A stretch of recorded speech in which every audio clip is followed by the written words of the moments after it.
as I know you, besides your visit summit, you twice visited our country. Yes. And what your impressions are from Russia? First of all, we here in Africa, we like Russia very much because by 1900, the whole of Africa had been colonized, except for Ethiopia. So it was a big problem for the African people. Many of the African people had been taken into slavery. So it was really a crisis for the African race. But by coincidence, in 1917, of course, at that time, 1900, Russia was an empire also. So their position on colonialism, I don't know what it was. I haven't checked whether they attended the conference of Bismarck, because Bismarck called a conference in 1884, how to colonize Africa. Now, I don't know whether Russia attended or what, I will check. But what is crucial is that in 1917, Russia was taken over by the communists. Now, these communists were anti-colonialism. That's true. Yes.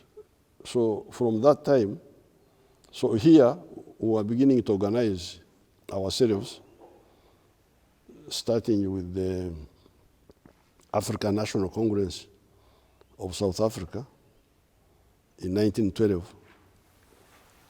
But internationally, we didn't have any serious contacts. But when these communists took over, our elders started working with them from that time. So from that time, really, 100 years now, Africa has been with Russia. Then in 1949, China was taken over again by another group of anti-colonialism, the communists. So the anti-colonial front expanded. That was one of the factors that by 1994, within 1 century, Africa had wiped out the shame of colonialism. So the two of the contributing factors were the takeover of Russia and China by communists. Of course, the second factor was our own resistance, our people, we are fighting. But that fighting was assisted by the communists. We also had some supporters in the West, some groups like in the Nordic countries, but not as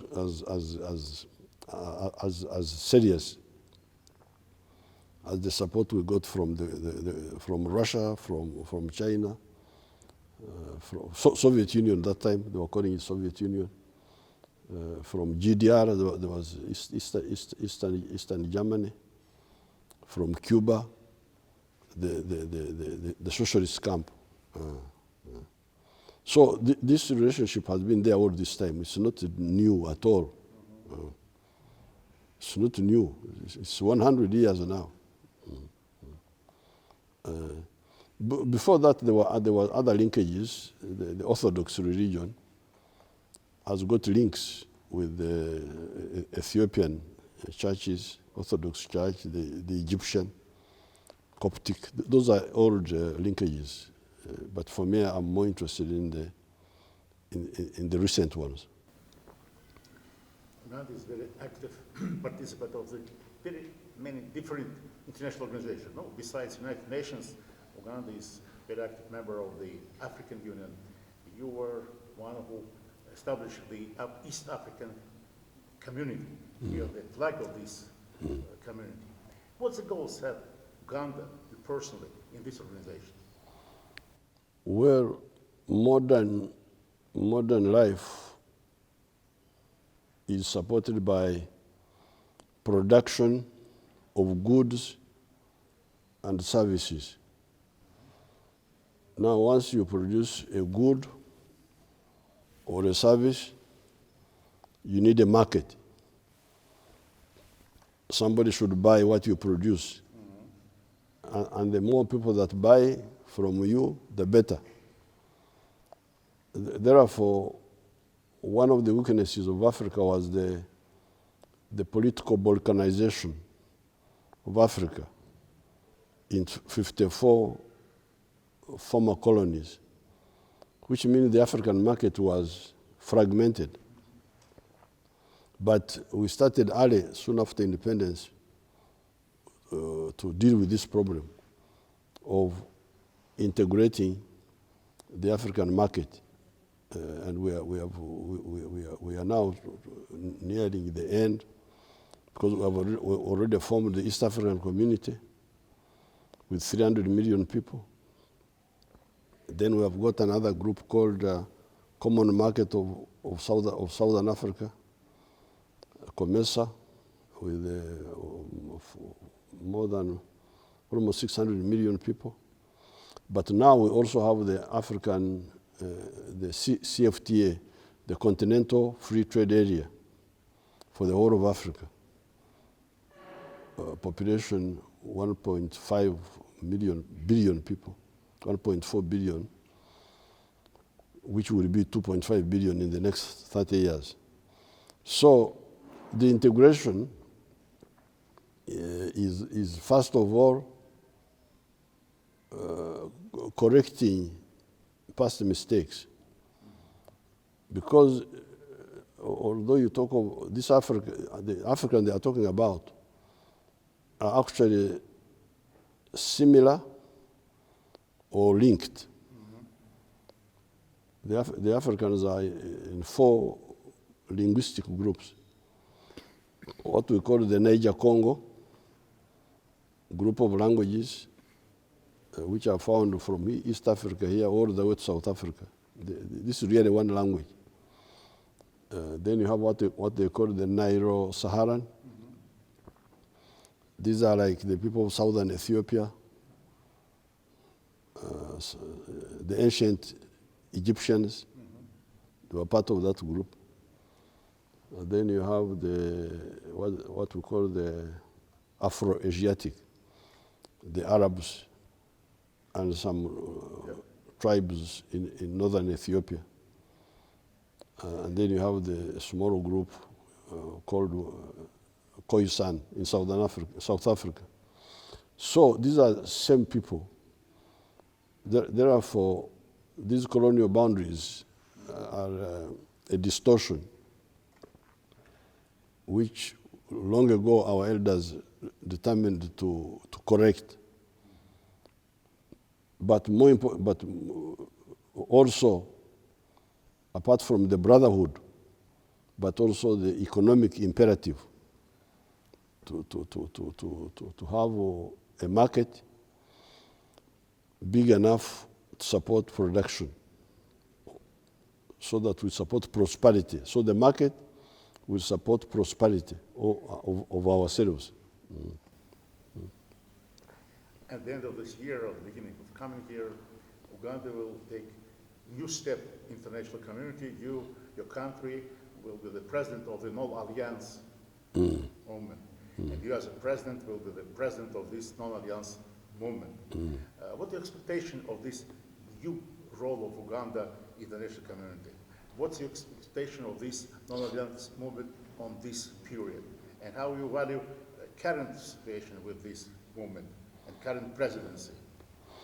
Well, this was a movement which was started by our elders during the time of the Cold War, East to West. And our elders said, no, this is irrational. You cannot have blocks where automatically you support a position, whether right or wrong. This is dangerous. It's not correct. It distorts human philosophy, because the human philosophy has been evolving. Human thinking has been evolving about economic organization, about social organization, about political organization. It has been evolving. For instance, if you take the ideas of Adam Smith came with some ideas of free market, private enterprise, which were good and helped to answer some of the old mistakes of feudalism. Feudalism had its mistakes. But then private enterprise in time also showed mistakes, because when you concentrate so much on private profit, that's how the Western countries had a big crisis in 1929, when there was a collapse of the capitalist system. And that's how other thinkers, like this man called Maynard Keynes, came along and said, you looked only on the side of private profitability, profitability at the micro level, microeconomic, but you didn't look at the macro. You didn't look at the demand. If somebody produces and people don't buy, then you collapse. So you can see the ideas of private enterprise eventually merged with the ideas of some state intervention. So shallow people who try to, this is the only truth. Rubbish. We don't have time for that. We don't have time. Yes, it is bringing some illumination on the problem, but tomorrow we may see something better. So it should be open. Not. So we don't want to be part of that stupidity of this is the only way. This is the only way. This is the only way. So that's why we say, please.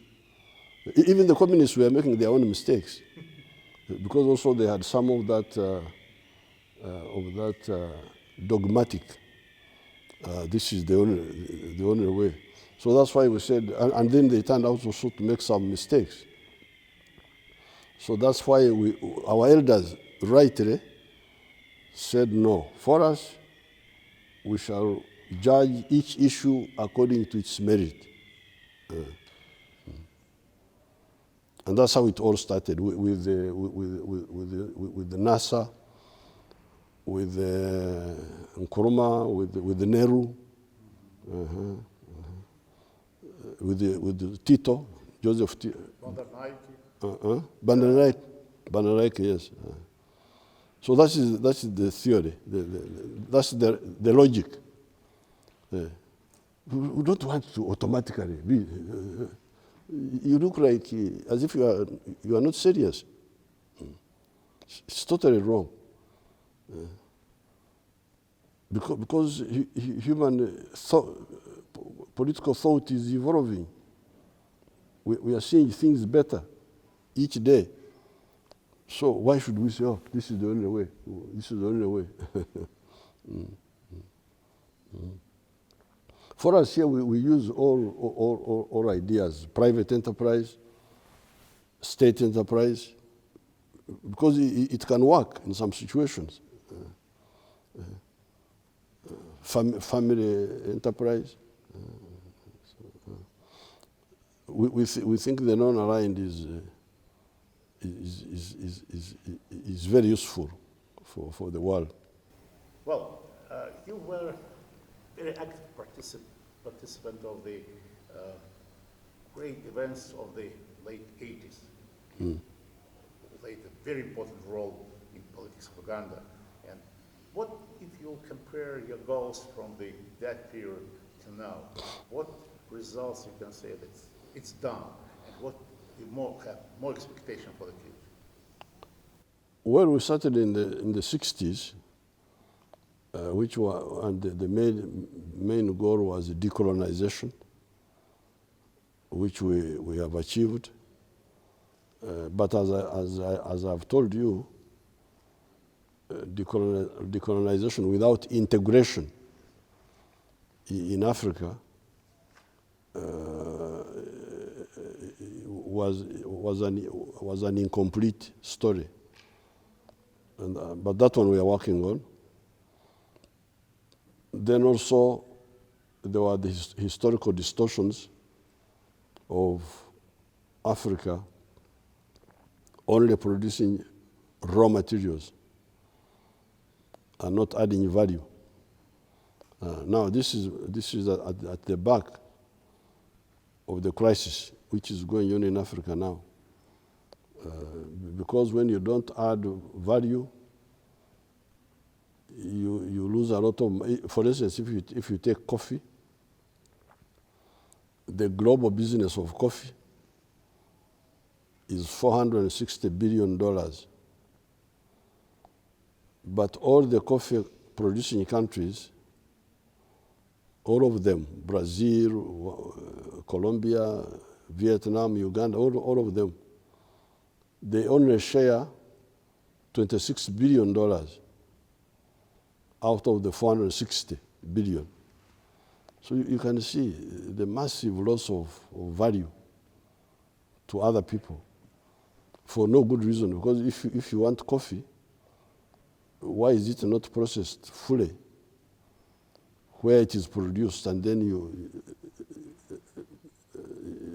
sell it when it is? In that case, the coffee producing countries would get more value, because if you roast the coffee, you grind it and pack it here, you will get about $25 per kilo. But now, when you sell just bean coffee, you get only $2.5. So this massive loss of value is really a big mistake, and it's not fully done. It's not done actually, and that's why so you are not only in every kilogram of coffee, you are losing money, but also losing jobs. Because that job of roasting is now done outside. It creates jobs for somebody else. The job of grinding is exported. The job of packaging is exported. So that's still not. We are trying here in Uganda, but it is a big struggle, and it is not fully done. You know, Mr. President, I want to ask a very personal question as very wise and very experienced politician. Africa now plays the more important role in our world. What do you think, you personally, as such experienced, such a wise person, about the future African continent? The future of the African continent is bright because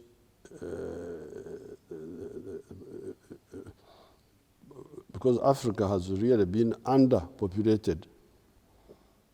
Remember that Africa is 12 times the size of India. You can fit India into Africa 12 times.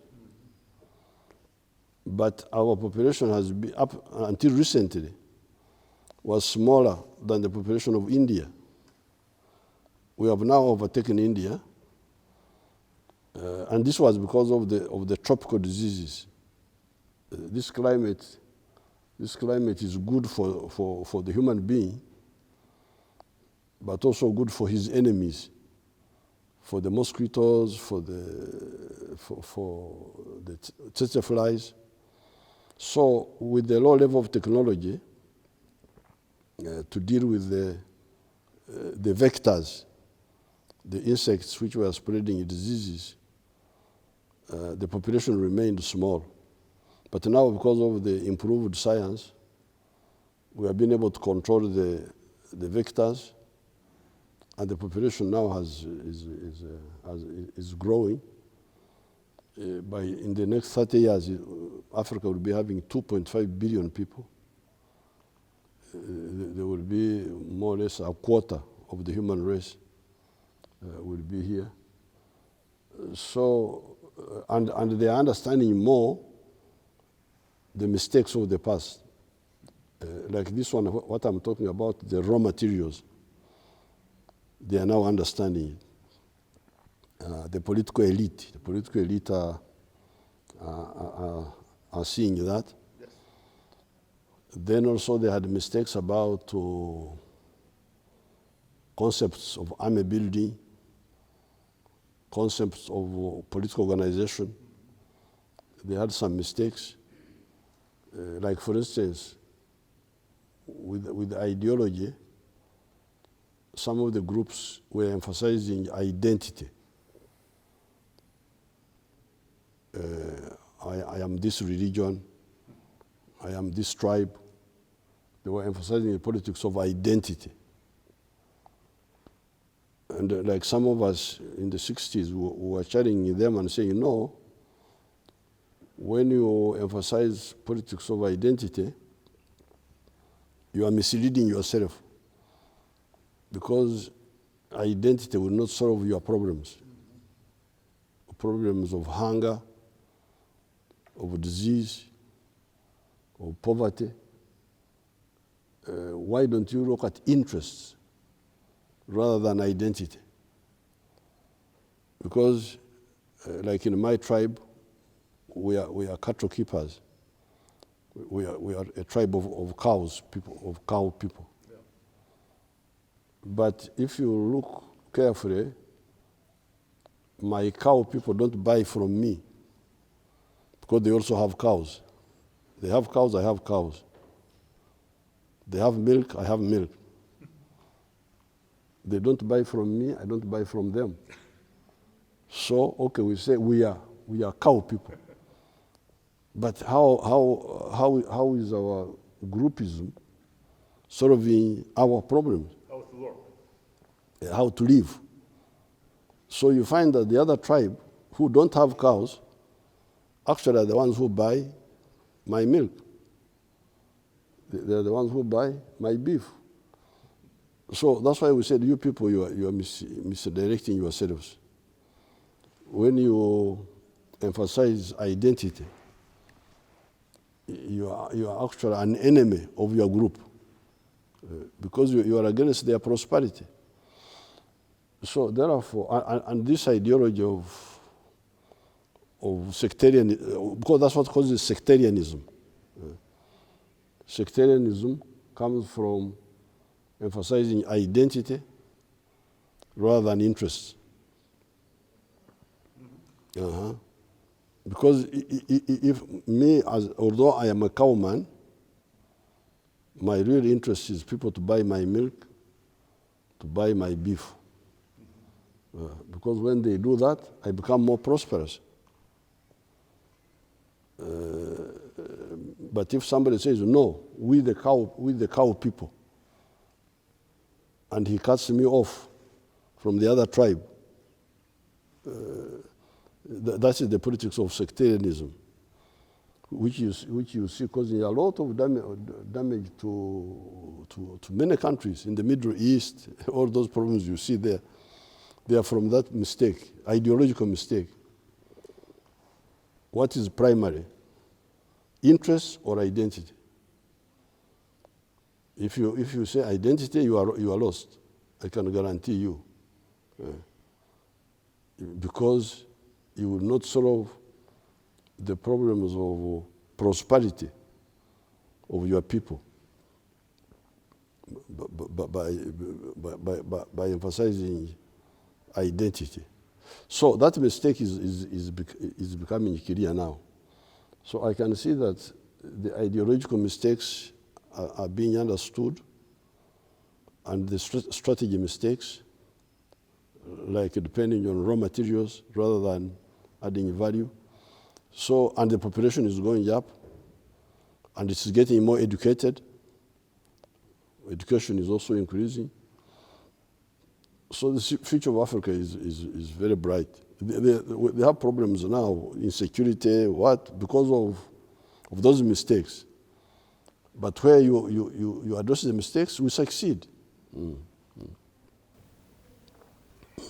Uganda is a common home for very different people. I just read the names, the Aganga, the Baninkore, the Basoga, the Bakiga, the Etesa, and different others.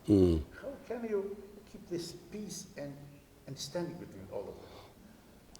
Actually, those people are essentially 4 groups, because some of them are the same group, just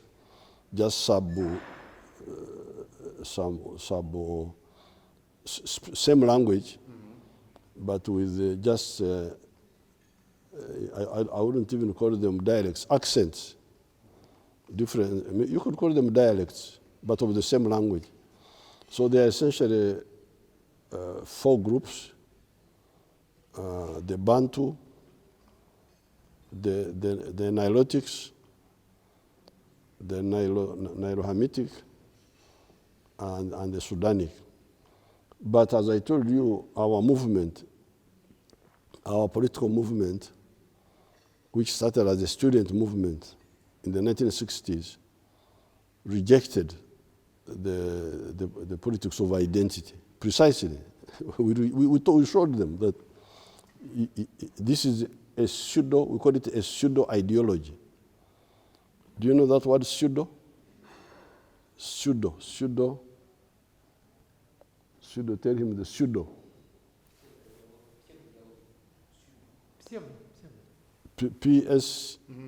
P-S-E-U-D-O. Yeah. So we told them that that's a pseudo ideology. The ideology of identity. And we were competing with other groups who are saying identity is important. For us, we said, no, identity is important to some extent, but don't take it too far. If you take it too far, you act against yourself. So that's how we were able to overcome. It's an ideological problem. It's not a problem of culture or anything. It is ideological. Pseudo ideology. So we defeated it.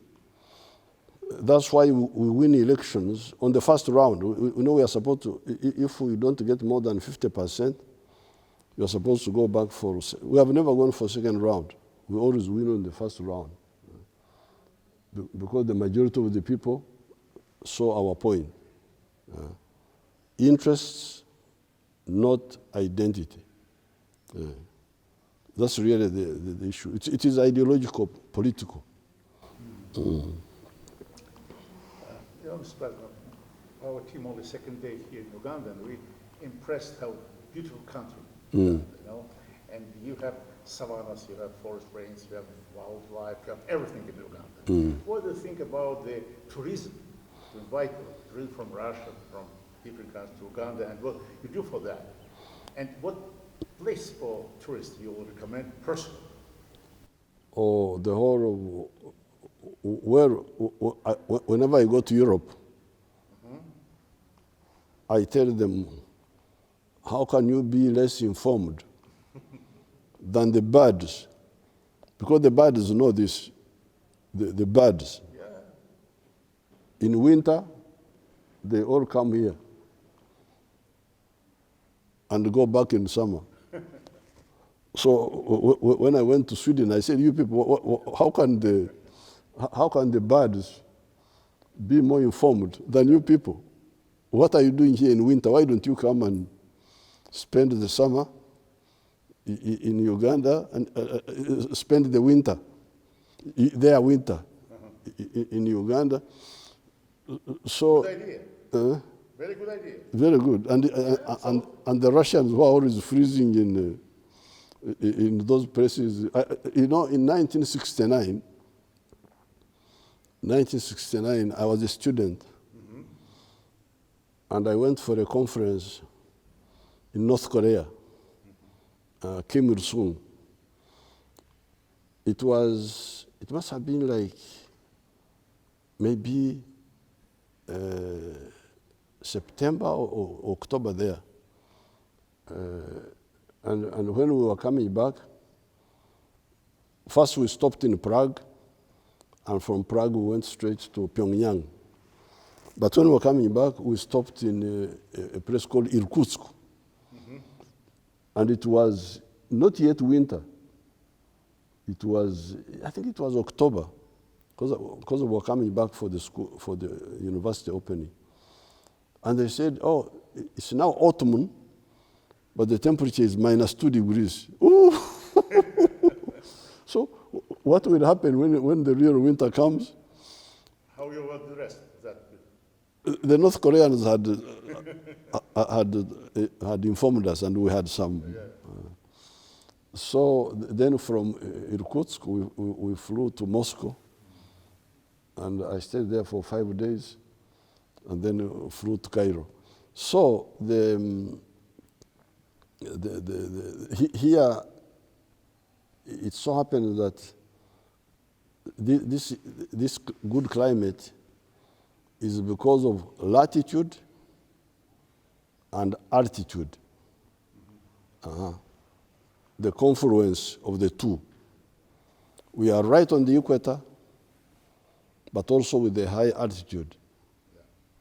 Because here where we are sitting is 1,300 meters above the sea, here. And some parts of Uganda go up 5,000 meters. So you find permanent snow on the equator.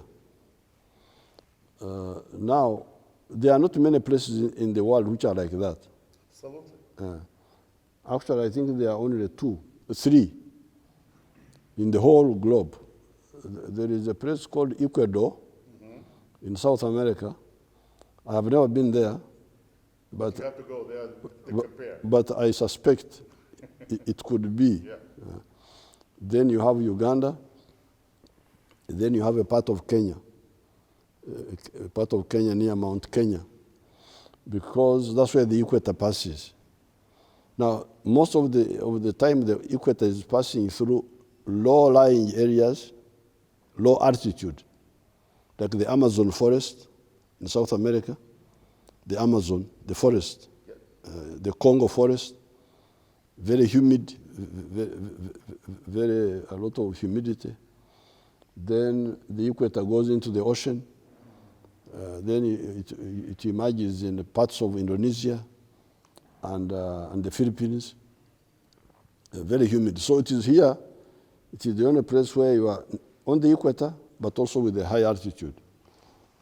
That's why the climate really is unique and nice. So we use it to advise tourists to come. They are coming. We are now about 1.6 million tourists, but we can have many more than that. When I see that 23 million tourists are going to Spain, I say, what are you going to do in Spain? Why don't you?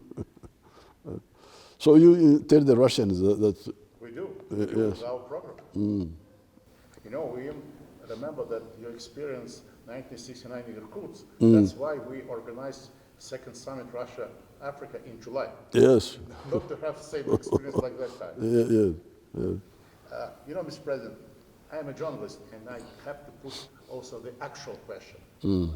Not which in my papers, but it's actual question because I want to ask a question about the bill that was confronted by your parliament yesterday. What do you think about this bill? And sorry, I'm a journalist, I have to put the direct question. Have you your plans to sign this bill? You see, the question of this homosexuality, what is it? Is somebody born as a homosexual? Is it biological? Or is it an acquired habit? We need to answer that first. Then, but what annoys people most are the Western countries. Western countries are the ones who are provoking our people. Because they come, first of all, I think they sponsor some NGOs which come and bring money and try to say homosexuality is all right. And we of course, we reject that. We reject that. And we have said so. Even I was in the US recently and I was discussing with the one young lady who was Assistant Secretary of something, of Africa, I think. And she was raising all this. I said, but Madam, our view of homosexuality is a deviation from normal. There is the normal, and then there is a deviation. You cannot promote a deviation. And you say, deviation, oh yeah, long live. No. Certainly you cannot promote. So promotion is for sure wrong. Because what are you promoting? This is not the normal. So if there was a deviation from normal, don't promote it. Don't come to recruit, because they come to recruit our young children here to be used by them. It's a sort of prostitution, actually. It's a type of prostitution. So that promotion must stop. And they must stop trying to tell us, you should do this. No. I told them, don't do this again. I don't want to hear again, you must do this, you must do that. If you don't do that, there will be a cost. What cost? What cost? We want friendship, but on the basis of equality, not on any. But then, after we deal with that arrogance, ourselves, we must answer the question of what is homosexuality, scientifically speaking. Is somebody born like that? Now, if somebody is born like that, it is a deviation from normal, but it is like other deviations, like when somebody is born without an arm, so then what do you do? Or is it caused by psychological factors? Yep. So what causes this deviation? Is it inborn, or is it circumstantial? And if you answer that, then you can get how to handle it. Yeah. But the other aspects must be out completely. The promotion, the attempt to say that what is a deviation is normal, is because the Western countries are behaving as if there are two ways of life. Two ways of life. You can either be this or this. This is impossible. It can't be, because life would not exist then if so we don't accept that misrepresentation. But we need to discuss more detail ourselves, within ourselves, to discuss more thoroughly, not emotionally. Because many people are annoyed by these NGOs. Because they bring money here, they try to recruit our children. They are the ones actually who are provoking this. So I have told my Western friends, please, don't play with fire. Stop this. Yeah. Don't play with fire. African people will not tolerate this. You know, Mr. President, people know you as a very happy father and husband. You have very good family. What the most important advice you share with the children? What you think, what lessons you think they have taken from your advices? Not maybe only to your children, children of the world, children of Uganda. Well, normally what we tell the children is that when you are growing up, concentrate on your studies, concentrate on interacting with your parents and your siblings, concentrate on sports, and concentrate on on knowing the tradition of your people and knowing God, because also we are Christians here, Christians or Muslims, knowing God. So we advise them God, discipline in life, learning, education, sports, and culture. Then when you finish like university, you start thinking about family and work and job, either self-employed or working. So we normally try to inform them about a purpose-led life, purpose-led life around those pillars, the pillars I have mentioned. Mr. President, this program, our talk, will see millions of Russians. And maybe what you want to say to them, to our audience in eve of your visit to Russia, what you want to say to Russian people directly here from the capital of Uganda? Well, I want to tell the Russian people that we are very grateful for the support by the Soviet Union to the anti-colonial struggle of Africa. Secondly, we are very happy with the cooperation with the Russian Federation now. We've got very good cooperation in the military.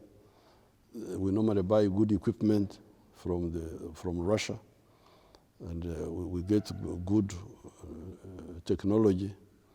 So we are very happy with Russia and the Soviet Union before. Mr. President, thank you very, very much for this talk. You know, we are very impressed, and for us it was a great honor to talk with you. Thank you, Mr. President. Thank you. Спасибо. Спасибо вам. Okay.